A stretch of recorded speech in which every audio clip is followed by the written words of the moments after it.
Islam has been considered to be a dangerous religion, but so has Christianity. Now the question is, which one of the leaders is actually more dangerous? You'll see by the end of this video. Muhammad came with a sword. And let's be honest, it was not pretty for North Africa and for Europe what the Muslims did. And one of the largest churches in the 2nd and 3rd century was in Egypt, and that church got slaughtered. So Muhammad came with a sword.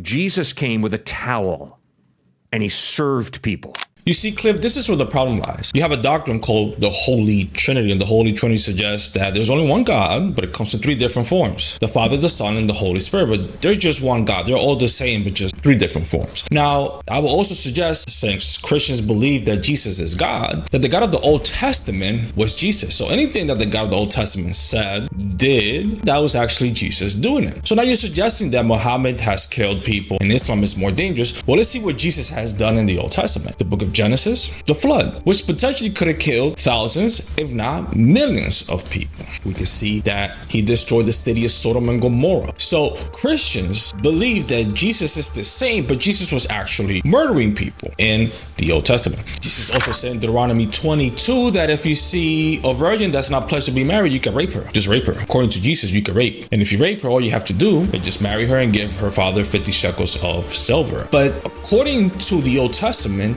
Jesus was a piece of shit. Muhammad was born in 570 AD, lived till about 632 AD. So obviously he never met Jesus. He insisted that Jesus never claimed to be God. Sorry, the eyewitnesses who saw Jesus, who heard Jesus, clearly wrote he claimed to be God. Now, who am I going to trust? Am I going to trust a guy who was born 570 years after the fact, who obviously never met Jesus?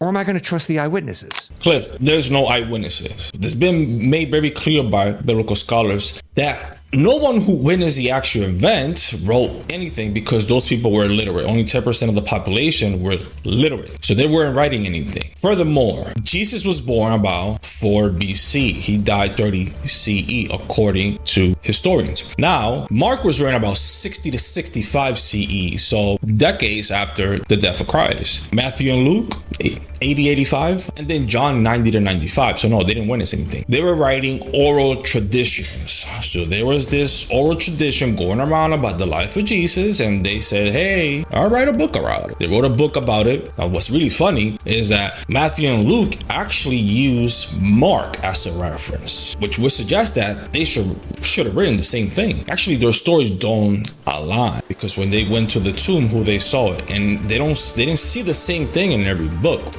They saw a man, they saw an angel, they saw 2 angels. Depending on the book that you're reading, the story goes different. And so if you're using Mark as a reference, if you're Matthew and Luke using Mark as a reference, why are you writing a different story? No, they're not eyewitnesses. All you're doing is just spreading misinformation. And what you're doing is that you're taking people's right away from knowing the truth. Because before you teach people the Bible, teach people the history of the Bible, let them decide for themselves if that's what they want to learn. But you don't allow them to do that because you're spreading misinformation in this podcast. And because of people like you, people will never respect Christianity.